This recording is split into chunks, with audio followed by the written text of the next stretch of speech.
Bienvenidos todos, Shabbat Shalom. Es un gusto estar aquí otra vez para recibir este día especial, esta santa convocación, en la cual el Señor nos está haciendo un llamado para reposar en su palabra, para recibir lo que Él tiene para cada uno de nosotros, que va a ser de bendición y sobre todo la enseñanza que nos va a sustentar para la prueba que siempre el Señor tiene a la mano, para estar puliendo nuestro carácter, para estarnos conformando a la imagen de Yeshua, para poder ser realmente esa imagen pura que requiere Él que seamos para testificar la grandeza del Dios que nos ha llamado, que está trabajando en nuestro interior y que está haciendo que seamos semejantes a Yeshua.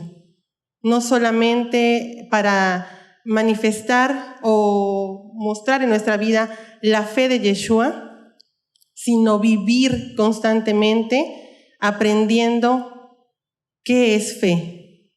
Y para ello les voy a pedir que pongan atención en el siguiente video que van a escuchar y a leer la letra, porque eso es la travesía de la vida. Eso es el propósito del Padre que nos prepara en este cuerpo a través de diferentes circunstancias para generar en nosotros el carácter del Dios invisible. Acompáñenme, por favor.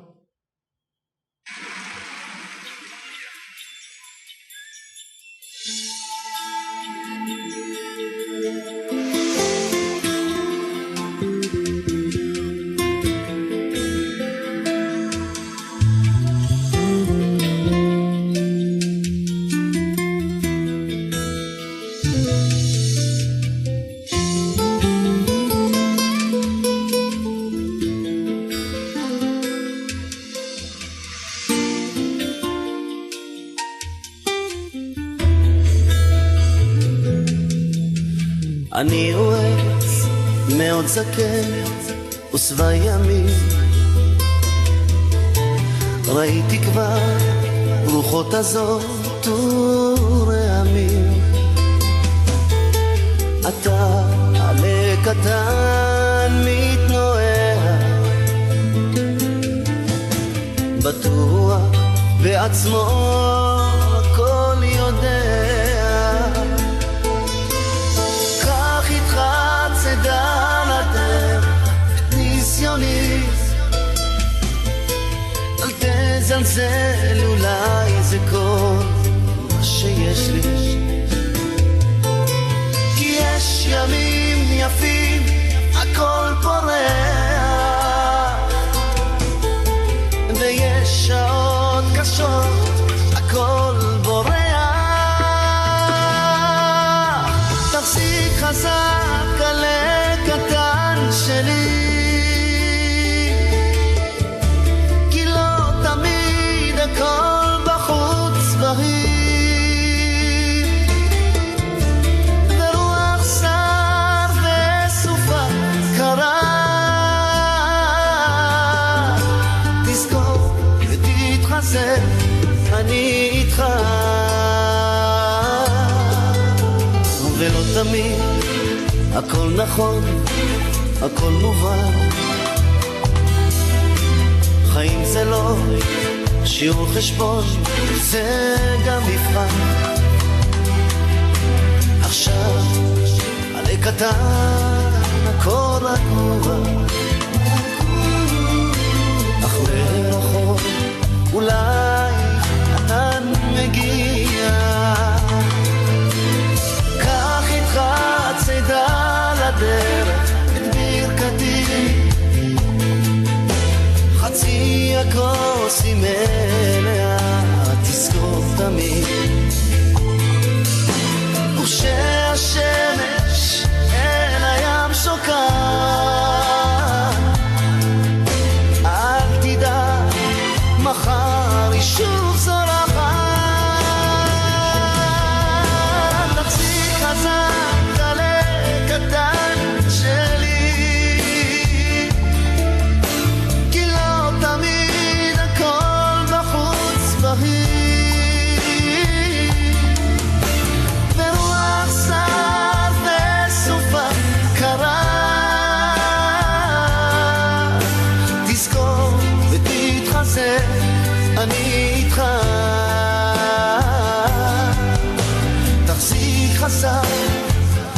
לקטן שלי.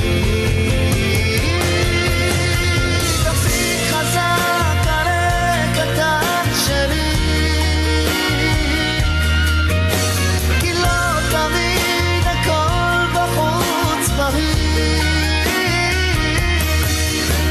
ברוח שר וסופה קרה כמה קרה, תזכור תתחזק אני איתך.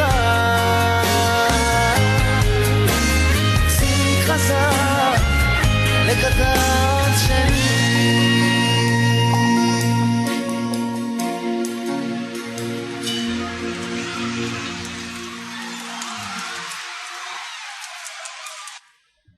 Hojita mía, nos dice el Señor. Yeshua lo explicó esto mismo en la parábola de la vid verdadera. Nosotros somos el pámpano y Él es la raíz, la rica savia que nos alimenta, que nos nutre. Si no estamos adheridos a esa raíz, no vamos a poder viajar o peregrinar en esta vida, porque cualquier situación nos va a quebrar, cualquier situación nos va a consumir.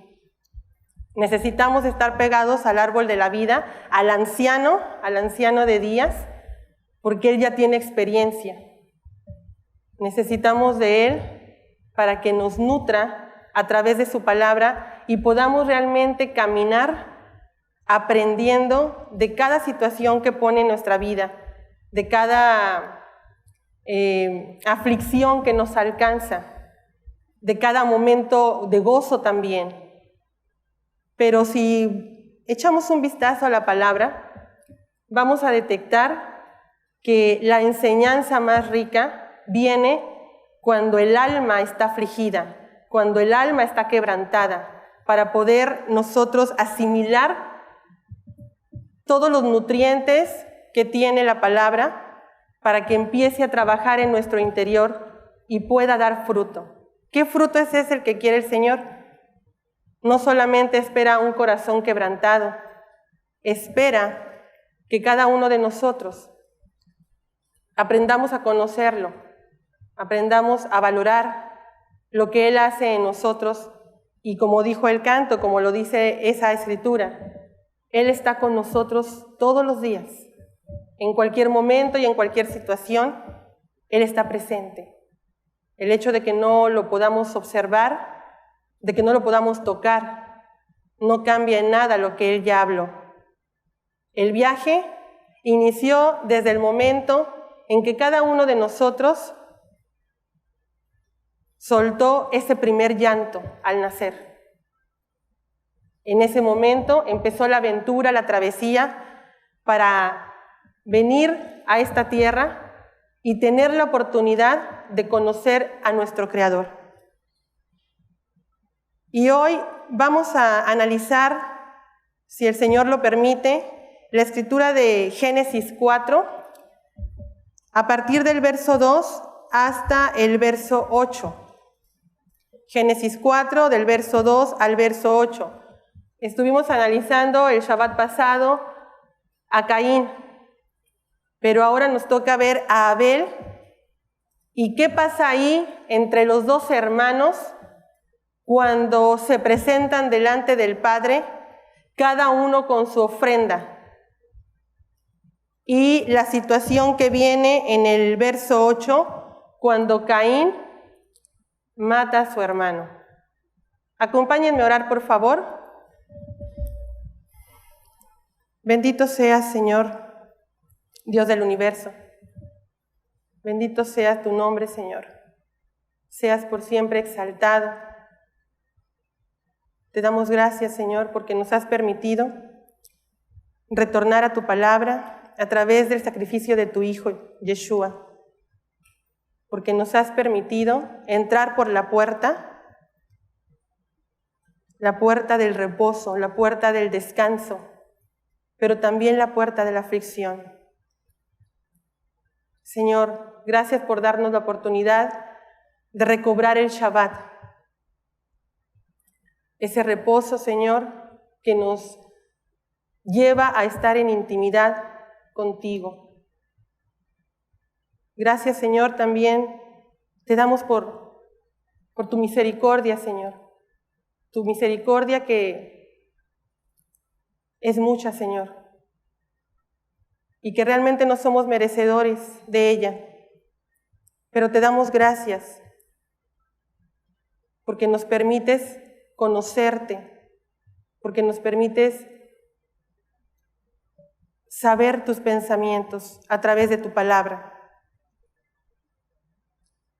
Señor, perdona nuestras iniquidades, nuestras faltas, todo aquello que hemos hecho durante la semana que no te agrada, Señor, ya sea de pensamiento, de palabra o de acto.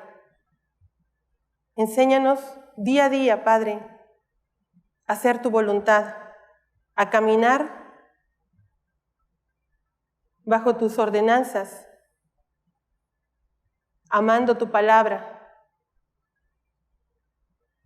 viviendo, Señor, cada día lo que está escrito, Señor. Ayúdanos a ser esas personas como Elías, como Daniel, como Eliseo, mujeres como Sara, mujeres como Ruth, mujeres como Esther, como Débora, Señor. Esos varones esforzados, Señor, que tú trabajaste en su interior. Esas cabezas de hogar, Señor, que tú estás llamando a que se ciñan los lomos, Señor, con el cinturón, a ponerse la armadura, para que en estos tiempos que vivimos, Señor, el hombre tome la autoridad que le ha sido dada desde el principio, de ser la cabeza, Señor, y no la cola. Padre, que cada hijo tuyo, Señor, en donde quiera que se encuentre, se apasione por ti, por tu verdad, y viva, Señor, viva lo mismo, Señor, que tú trabajaste en esos siervos como Moisés, como Abraham, para que puedan caminar, Señor, siendo dirigidos por ti. Bendice, Señor, a tus hijos, a esos varones que tú estás levantando, Señor, en cada hogar, en cada trabajo, Señor, en cada familia, a esos primogénitos, Señor, para que puedan decir, como el profeta, cuando tú les llames, heme aquí, Señor, envíame a mí. Hoy, Padre, es un clamor que levantan las hijas de Sión, las hijas de Yahweh, que se unen, Señor, en amor, para clamar a ti por nuestros hermanos, por los varones de tu reino, Señor, para que se levanten con tu autoridad y tu poder, revestidos de tu palabra, Señor.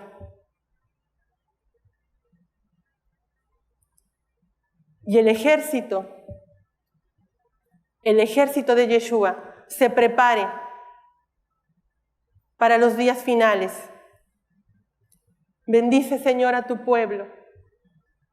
Bendice, Señor, a tu pueblo que clama por la venida de tu Hijo, por la redención, por la restauración de todas las cosas. Bendice a cada uno de tus hijos, Señor,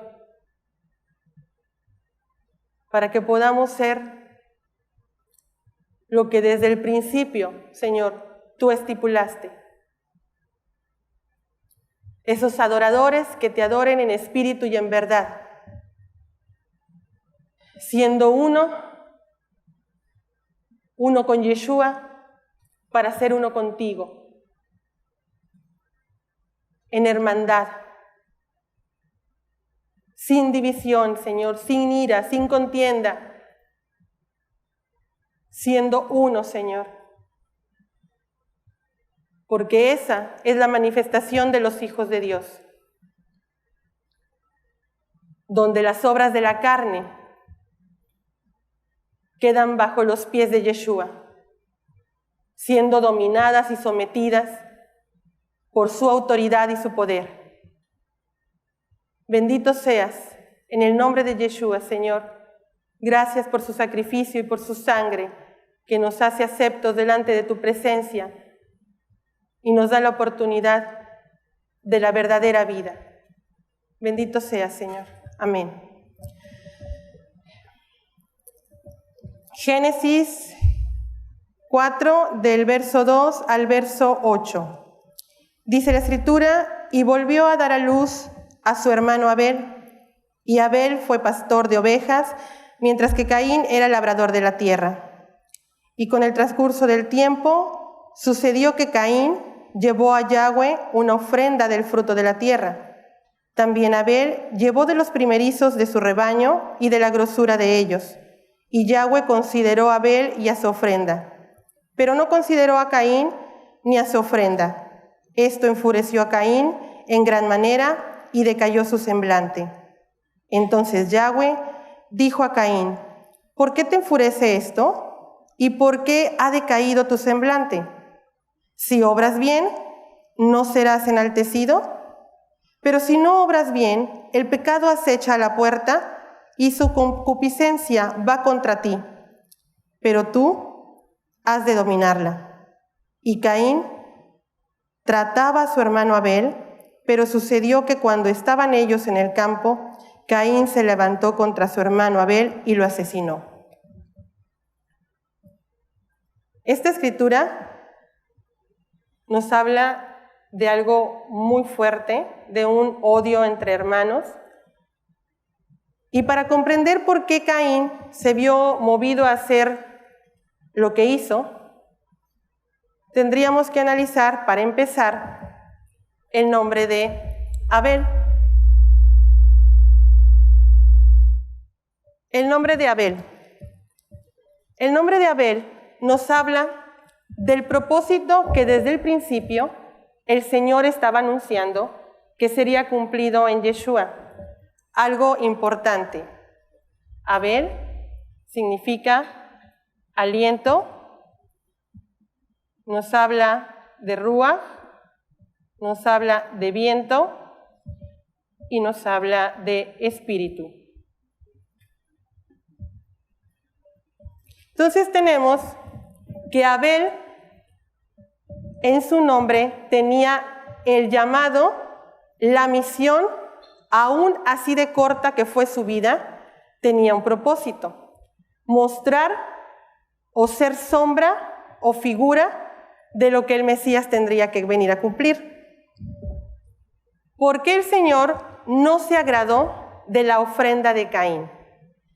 Nos hemos preguntado que tanto en estos días, si la Torá, la palabra del Señor, fue dada desde el principio o a partir de Moisés, pero aquí vemos claramente que al momento de llevar la ofrenda, cada uno de ellos, el Señor se agrada de la ofrenda de Abel. ¿Por qué se agrada de la ofrenda de Abel? Porque Abel llevó un cordero. Y esto habla directamente de Pesaj. Pero Caín no llevó la misma ofrenda. Caín llevó lo que a él le pareció lo mejor. Y lo mejor para él fue llevar los primeros frutos de su siembra.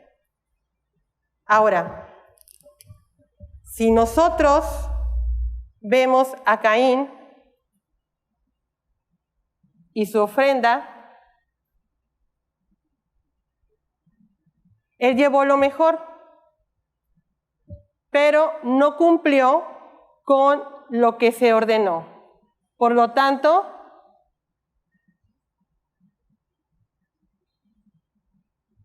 desobedeció.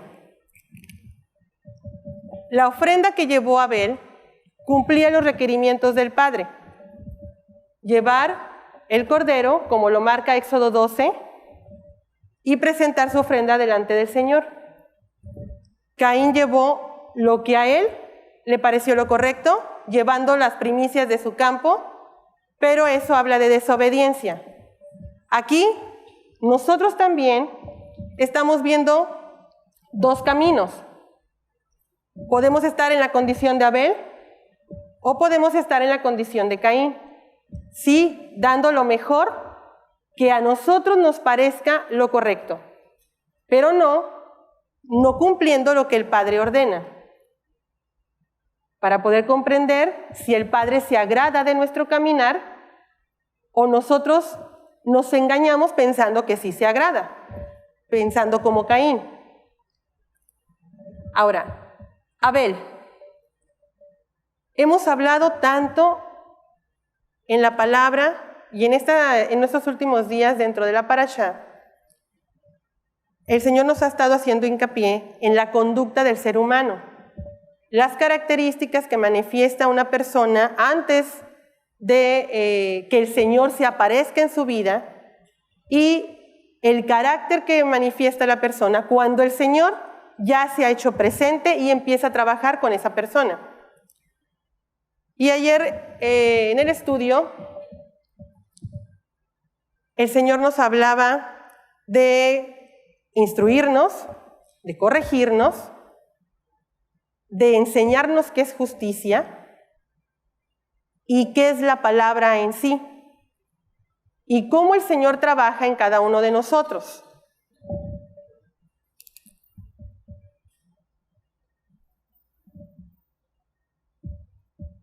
Si nosotros hoy en día tenemos una espada, lo cual sabemos que es la palabra, y dice que tiene dos filos. ¿Quién me podría decir cuáles son esos dos filos que tiene la palabra? Cuando se refiere a, o hace alusión a la espada.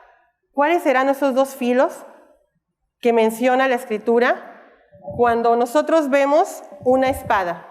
¿A qué se referirá el Señor con los dos filos? ¿Qué podría ser, qué podría representar esto? Para que yo pueda comprender y saber por qué estoy caminando en lo correcto o saber si no estoy caminando en lo correcto. ¿A qué se refiere con estos dos filos cuando habla de la espada? Tenemos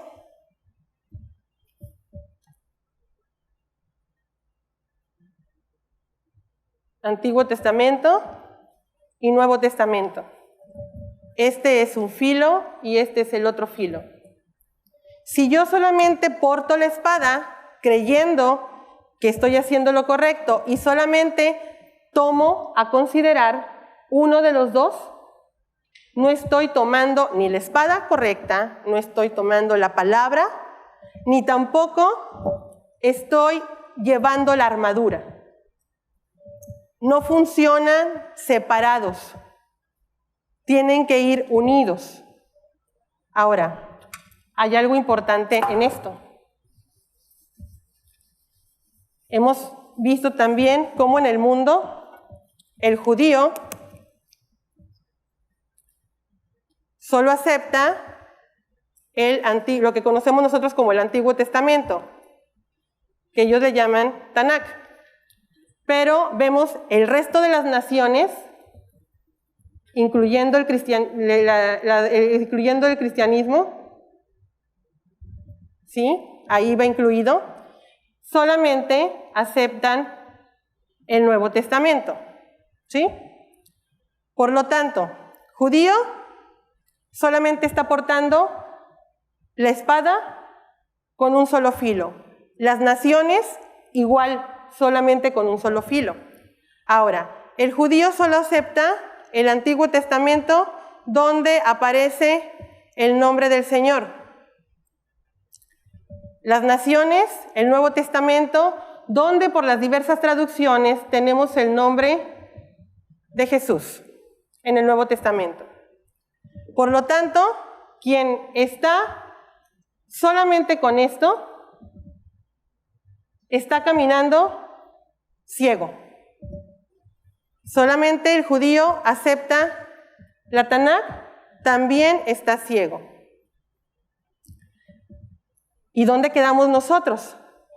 Que el Señor nos está haciendo retornar a retomar la palabra desde el principio, desde Génesis, y no solo hasta Malaquías como lo hace el judaísmo, sino también seguir caminando hasta llegar a Apocalipsis. ¿Dónde quedamos nosotros aquí? Bueno, cuando el Señor se da a conocer y nos da su nombre, Él nos lleva directamente a tomar el inicio del camino, del peregrinaje, a través de la palabra desde el principio, Génesis.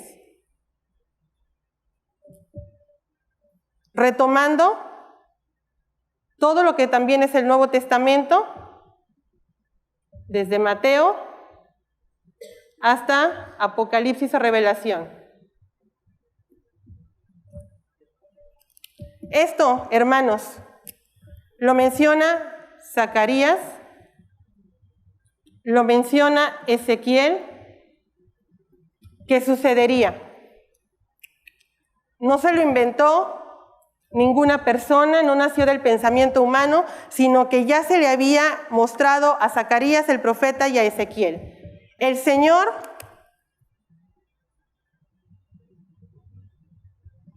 en Zacarías 11 manifiesta que el cayado, lo menciona la Escritura como cayado ley, es cayado Torá, y el cayado gracia. Estos dos callados serían otra vez reunidos, uno en la mano de Yeshua.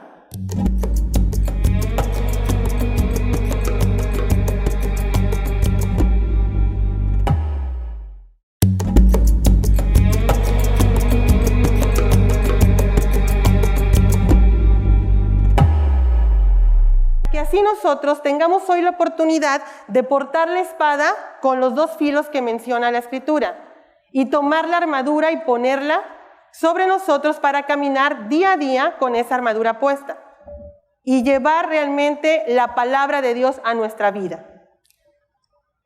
Una vez que el Señor está ejecutando esto, vamos a la Escritura donde dice Pablo: entonces ya no hay judío, ni griego, gentil, ni mujer, ni hombre, porque todos son uno en Yeshua. Quien está en Yeshua retorna la palabra, entiende que no puede tomar esta parte de la herencia sin tener la parte primera. Es como tener un mapa partido a la mitad, donde solamente tienes una porción, una parte, y la otra no cuentas con ella. Es como tener ese mapa y tener la ruta especificada en ese mapa, de inicio a fin. ¿Hasta dónde vas a llegar a la tierra prometida? Tienes la ruta, pero ¿cómo vas a ir? Ahora necesitas, cuando ya tienes el mapa completo, necesitas al guía. Éxodo 33, verso 2, dice que el guía es Yeshua. El ángel de Yahweh va delante de su pueblo para introducirlo a la tierra prometida. Él nos hace retornar al inicio, nos entrega el mapa completo con la ruta trazada, donde Él nos indica las paradas que tenemos que hacer. Por eso, hermanos, quien se queda solamente con la gracia, con el regalo, sin saber qué hacer con él, queda estacionado.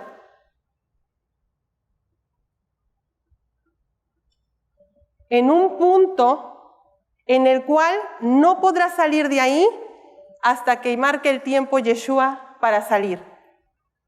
Es un proceso el de conocer este nombre y pasar al siguiente nivel para cuando Yeshua se manifieste o se revele a la vida de una persona con el nombre real y que entonces le entregue ambas partes del mapa y lo lleve a los inicios para iniciar la restauración en su persona y en el grupo de personas, ya sea de familia, que le rodean. Pero para ello necesitamos una ayuda. Yeshua es el guía, es el líder, es la cabeza que va delante del pueblo. Pero ¿y entonces cómo será esa ayuda que tendrá que llegar a nosotros para capacitarnos y aprender a caminar? ¿Cuál será esa ayuda?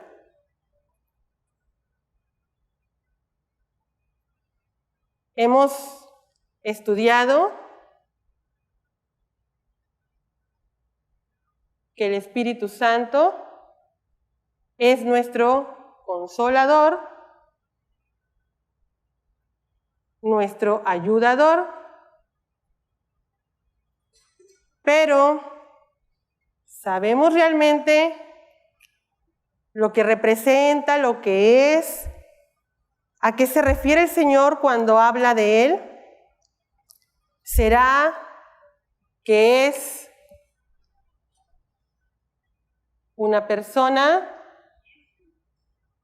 ¿O será una acción? ¿Qué es lo que el Señor nos habla en la palabra? ¿O a qué se refiere cuando nos dice la ayuda, el Espíritu Santo, consolador o ayudador? Y para ello vamos a ver la explicación de la palabra espíritu, tanto en hebreo como en griego. Y nos vamos a llevar unas sorpresas por ahí. En hebreo, la palabra es ruach y nos habla de viento, nos habla de aliento,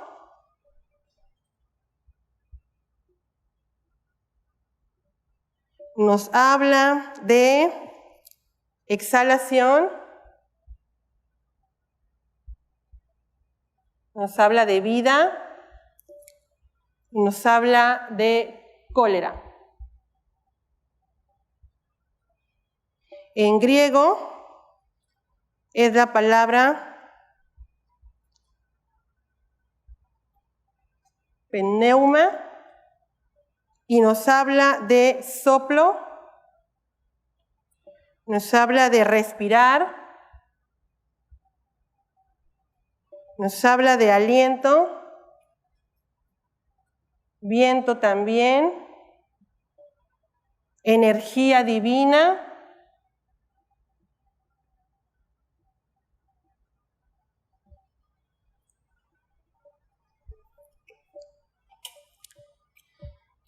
y me gustaría que me acompañaran a la escritura de Génesis 8, verso 1, para leer el primer verso y encontrar ahí la palabra ruach.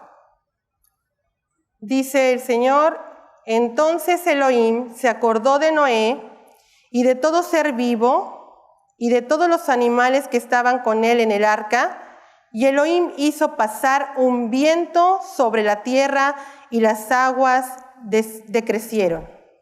La palabra que aparece ahí es ruach y nos habla de viento. En el libro de Jueces, capítulo 15, Jueces, capítulo 15, verso 19, también ahí aparece la palabra ruach, pero nos habla de otra cosa. Jueces 15, verso 19. Vamos a ir descubriendo lo que el Señor nos quiere mostrar en su palabra para que podamos entender cuando Él nos manifiesta en ella la palabra del Espíritu y a lo que se refiere. ¿Por qué? Porque a veces nosotros damos por hecho las cosas sin que nos conste. Verso 19 del capítulo 15 de Jueces. Entonces Elohim partió la hendidura que hay en Lejí, y de ahí salieron aguas, y cuando bebió recobró su aliento y revivió, por lo que llamó su nombre Ein Akore, la cual permanece en Lejí hasta hoy. Ahí nos habla de aliento y revivir. Esto es vitalidad.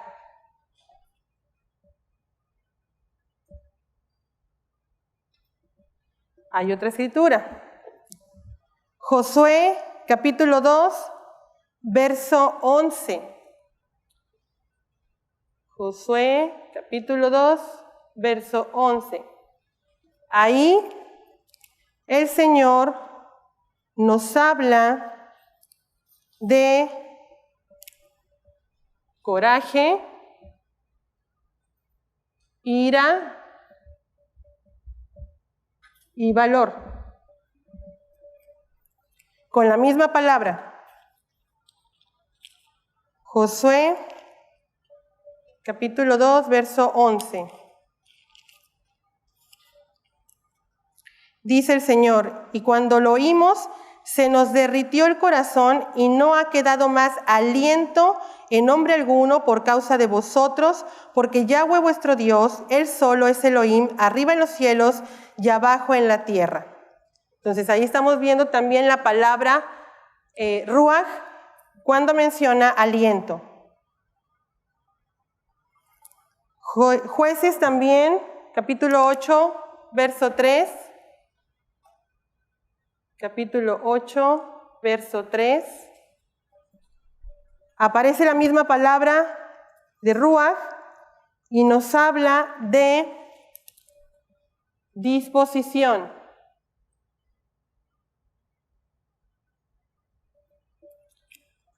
Del mismo modo como Isaías le dijo al Señor, heme aquí, disposición, disponerme a. También el Señor, aliento o ruach es la palabra que aparece para este significado de disposición. Isaías 54, verso 6 es otra escritura. Isaías 54, verso 6, y nos habla de carácter moral. El carácter de una persona, con la misma palabra de ruach. Ezequiel, capítulo 11, verso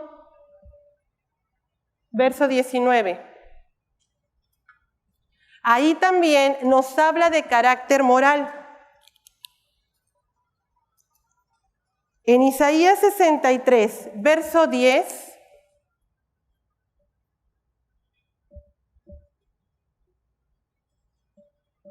la misma palabra ruach nos habla del espíritu de Yahweh.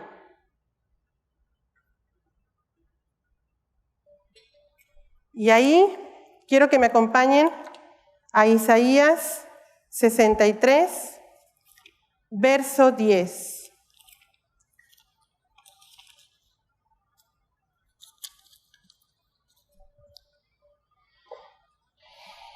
Verso 10 de Isaías 63 dice así: pero ellos se resbalaron y contristaron su Espíritu Santo, por lo que se tornó en su enemigo y guerreó contra ellos.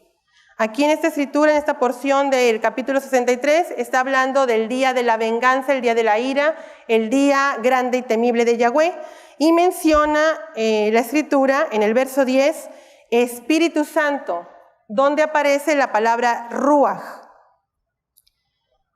El verso 11 también lo menciona. Dice, entonces se acordaron en los días antiguos de Moisés y su pueblo, ¿dónde está el que los sacó del mar con los pastores de su rebaño? ¿Dónde está el que puso en medio de ellos su Santo Espíritu? Y nos vamos a acercar a algo bien importante. Está haciendo el Señor la comparación entre el espíritu del hombre y el espíritu de él. Cuando el espíritu del hombre se encuentra en el cuerpo, el espíritu del hombre no puede existir sin ese cuerpo. No pasa así con el Señor, porque Él es espíritu y no necesita de ningún cuerpo para que Él exista.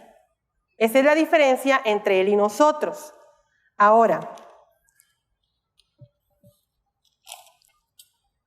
veíamos al inicio el nombre de Abel, que significa aliento, espíritu, ruaj. Y ahí, ¿qué estamos viendo nosotros en el momento en que aparece Caín en escena y se molesta porque Yahweh no tomó en cuenta su ofrenda y prefirió la ofrenda de su hermano Abel? ¿Qué pasó? Que lo llevó a matar a su hermano. Entonces estamos viendo Abel, Caín, el justo, el injusto. Entonces, Abel, la vida del justo por la vida del injusto. Esto mismo lo vivió Yeshua cuando, siendo él preso antes de su sacrificio, en la sentencia todavía esperaban que el pueblo dijera que lo dejaran en libertad. Pero el pueblo dijo, queremos a Barrabás fuera, sí, por Yeshua. Entonces aquí vemos el justo por el injusto. Lo mismo que acá. Ahora, ¿para dónde nos lleva el Padre con eso? ¿Por qué? Porque esto mismo, Pedro, en 1 de Pedro 3, 18, lo saca a relucir. 1 de Pedro 2, 18. No, 3, 18, perdón. 3, 18. Pedro habla aquí de esto mismo, de lo que sucedió con Yeshua, pero también está recordando lo que sucedió desde el principio con Abel y Caín. Ahora, el Señor prometió desde el principio que Él pondría su Santo Espíritu en cada uno de nosotros. Y eso lo vemos en Ezequiel capítulo 11. Acompáñenme por favor a ese capítulo, Ezequiel capítulo 11. Porque no solamente a ese profeta el Padre le manifestó lo que habría de hacer con la humanidad. Ezequiel capítulo 11. El verso 27, Ezequiel, en el capítulo 11, verso 19.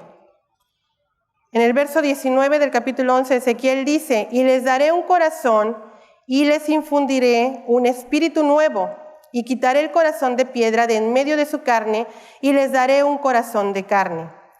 Hermanos, esto mismo lo vuelve a hablar el Padre en el capítulo 36. También vuelve a tomar el tema. Capítulo 36 y capítulo 37. Si lo está mencionando mucho es porque es importante. Pero también Isaías, en el capítulo 32,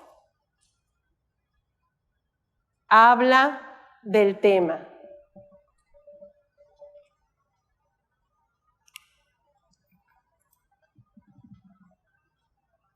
Joel no se queda atrás porque también a él se le manifestó y lo escribió en el capítulo 2.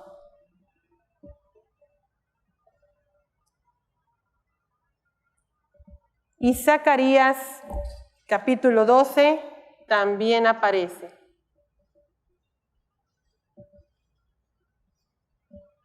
Entonces, esto es una promesa que desde el principio, desde el Antiguo Testamento, desde los profetas, fue anunciado. Bueno, también a Moisés se le anunció que se levantaría un profeta, y estaba hablando de Yeshua.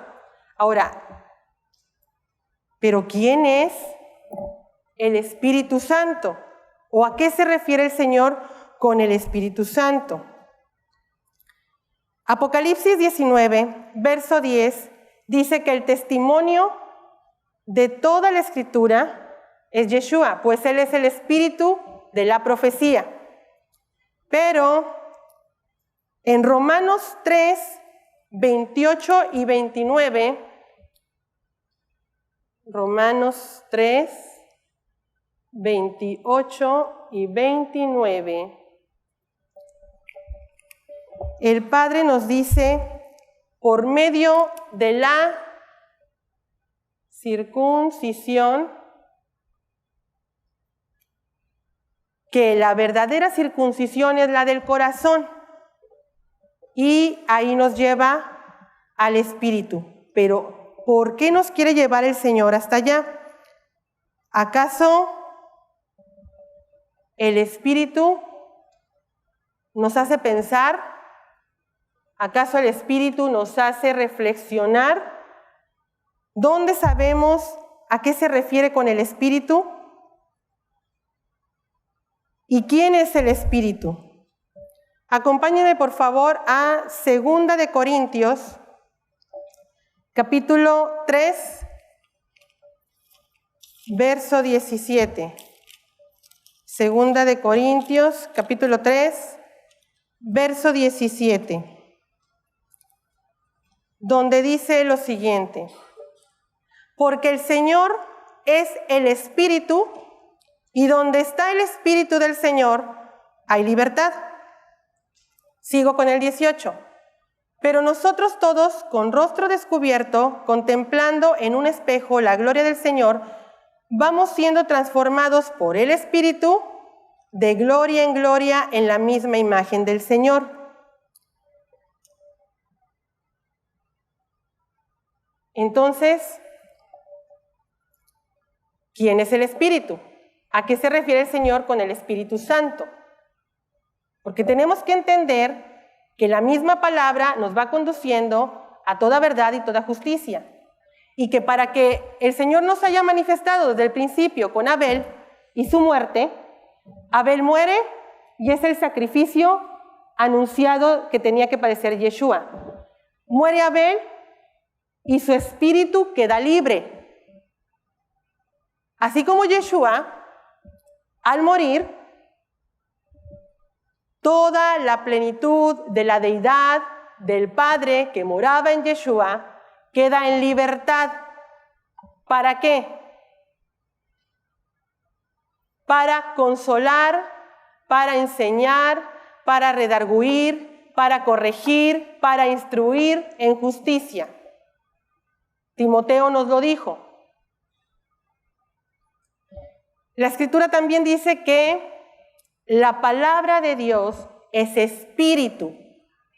Gálatas, por su parte, nos dice que el hombre carnal no puede comprender la palabra de Dios porque es espiritual, porque para él representa locura. Pero para quien es espiritual, esto es, aquel que ha sido circuncidado en su corazón y que tiene sobre sí Ezequiel 11, Ezequiel 36, Ezequiel 37, Isaías 32, Joel 2, Zacarías 12, están morando en su interior, reproduciendo un cambio, una restauración, porque ha recibido el espíritu de adopción. El Espíritu de Yahweh que nos capacita, que nos acepta como hijos siendo hermanos del primogénito, de Yeshua. Romanos 8, todo el capítulo, hermanos, de Romanos 8, nos habla el Padre de la vida que produce su Santo Espíritu o el Espíritu Santo en cada uno de nosotros.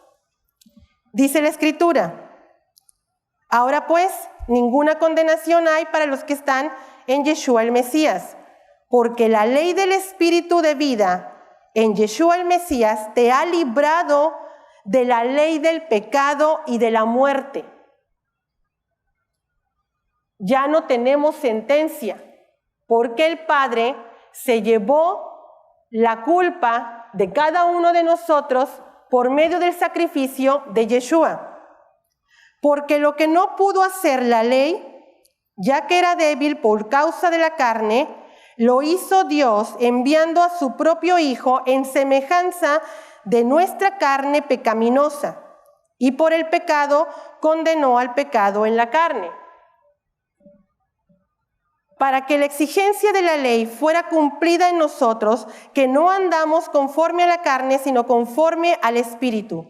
Porque los que viven según la carne tienen la mente en las cosas de la carne, pero los que viven según el Espíritu, en las cosas del Espíritu.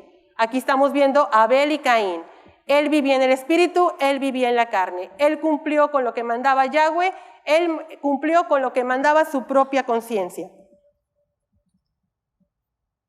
Porque la manera de pensar de la carne es muerte, pero la manera de pensar del Espíritu es vida y paz. Porque la manera de pensar de la carne es enemistad contra Dios, pues no se sujeta a la ley de Dios, porque tampoco puede. Así que los que están en la carne no pueden agradar a Dios, pero vosotros no estáis en la carne, sino en el Espíritu, por cuanto el Espíritu de Dios vive en vosotros. Y si alguno no tiene el Espíritu del Mesías, este no es de él. Pero si el Mesías está en vosotros, el cuerpo a la verdad está muerto a causa del pecado, pero el Espíritu vivo a causa de la justicia. Y si el Espíritu del que levantó de los muertos a Yeshua vive en vosotros, y esto lo habla Ezequiel 11, 36, 37, Isaías 32, Joel 2, Zacarías 12. Si el Espíritu que levantó de los muertos a Yeshua vive en vosotros, el que levantó al Mesías de los muertos vivificará también vuestros cuerpos mortales por su Espíritu que vive en vosotros. Así que entonces, hermanos, somos deudores no a la carne, para vivir conforme a la carne, porque si vivís conforme a la carne, estáis a punto de morir. Pero si por el Espíritu hacéis morir las obras de la carne, viviréis.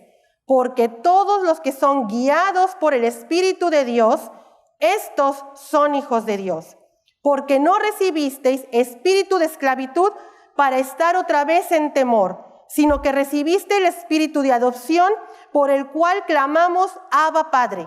El Espíritu mismo da testimonio con nuestro espíritu de que somos hijos de Dios.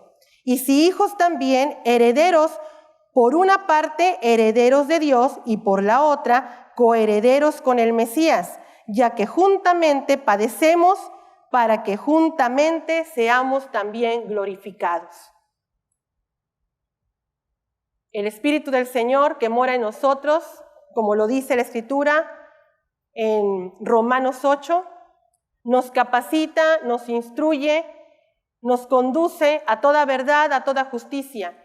Bendito sea el Señor que mandó a su Hijo para liberarnos del pecado, de la esclavitud, para llevarnos a vida, para ser conducidos por el ángel de Yahweh, que no solamente acampa a nuestro alrededor, sino que va adelante, llevándonos, siendo nuestro guía para introducirnos a la tierra prometida.